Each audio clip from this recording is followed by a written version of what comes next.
अस्सलामुअलैकुम। Principal and techniques in कॉम्बिनेटोरिक्स, इसका chapter number 1 हम डिस्कस कर रहे थे। चैप्टर नंबर 1 में हमने लास्ट लेक्चर में परमुटेशन को डिस्कस किया था। आज इसको मज़ीद डिस्कस करते हैं और इसका फॉर्मूले को प्रूव करते हैं। परमुटेशन क्या होती है?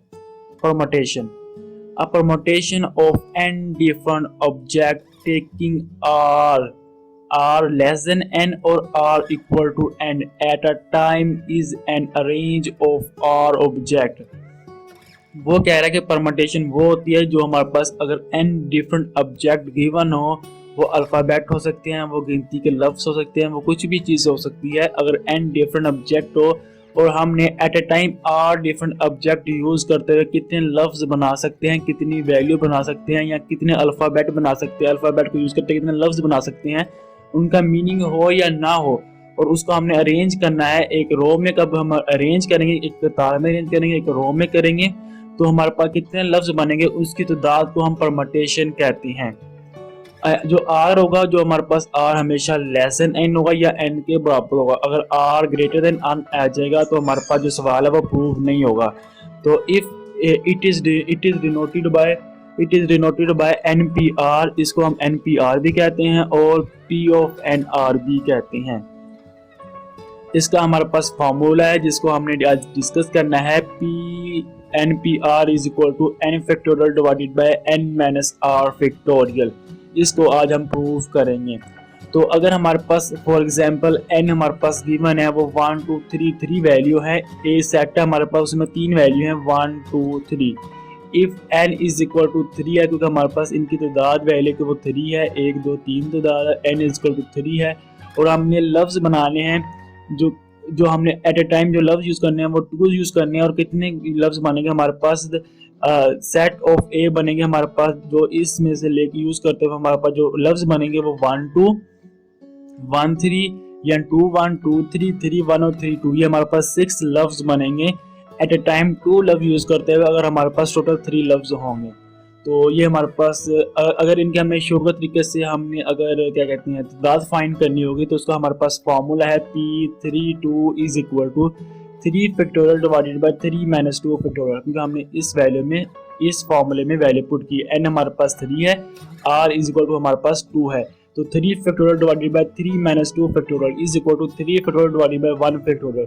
3 फैक्टोरियल हमारे पास होता है product of 3 multiply by 2 multiply by 1 divided by 1 factorial is equal to 1 होता है।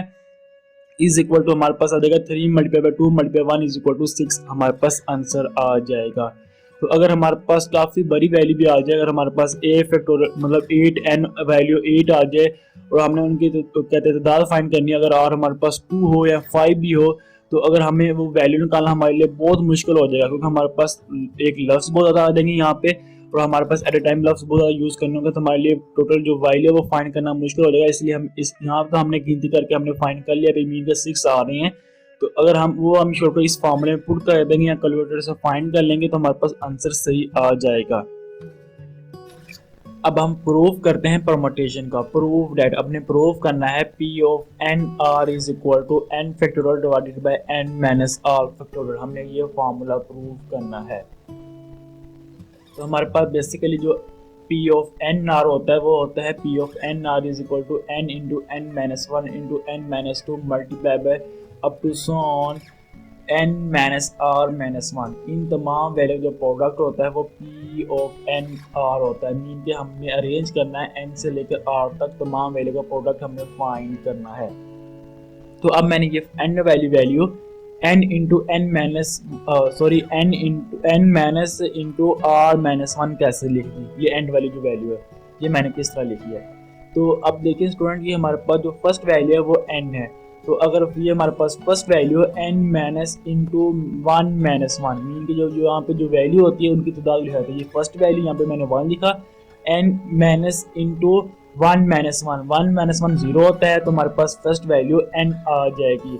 इसी तरह हमारे पास जो सेकंड वैल्यू है n माइनस 1 है, तो मैं इसको लिख सकता हूँ n into n minus into 2 minus 1, mean कि हमारे पास सेकंड वैल्यू उसमें से हमने माइनस 1 किया, हमारे पास रिजल्ट 1 आ गया, तो n माइनस 1 हमारे पास रिजल्ट आ गया। इसी तरह n माइनस 2 कैसे आया, तब मैं यहाँ पे 3 लिख दूंगा, मीन के n माइनस इंटू 3 माइनस 1 वो हमारे पास आ जाएगा n माइनस 2 आ जाएगा। इसी तरह हमारे पास जो लास्ट वाली वैल्यू है, मीन के हमें हर वैल्यू में से उस वैल्यू जो हमारे पास वैल्यू आ रही है, मीन की जो फर्स्ट वैल्यू थी यहाँ 1 आ गई, यहाँ पर सेकंड वैल्यू थी 2 आ गया, इसी तरह थर्ड वैल्यू यहाँ पे 3 आ जाएगा। इसी तरह का यहाँ पे आर्थ वैल्यू आ जाएगी तो n minus into r minus 1 आ जाएगा। तो n इन माइनस इन r माइनस 1 आ गया हमारे पास। तो मैं इसको लिख सकता हूँ n multiply by n minus 1 multiply by n minus 2 up to so on n minus r plus 1 हो जाएगा, क्योंकि माइनस ये प्लस माइनस माइनस हो जाएगा और माइनस माइनस प्लस हो जाएगा।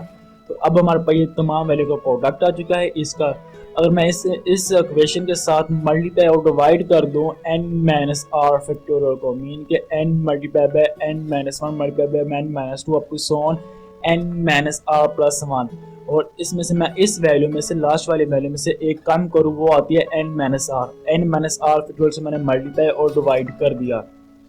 अब देखें ये n से लेकर n माइनस r फैक्टोरियल, ये हमारे पास जो n माइनस r फैक्टोरियल वो कहलाता है n माइनस r से लेकर 1 तक तमाम वैल्यू का प्रोडक्ट, और n माइनस 1 से लेकर तमाम वैल्यू का प्रोडक्ट जो हमारे पास इसमें मौजूद है, और ये नेक्स्ट वैल्यू यहाँ से लेकर n तक ये तमाम वैल्यू आपस में मल्टीप्लाई और ये मीन के मैं इसको लिख सकता हूँ n factorial divided bye n minus r factorial.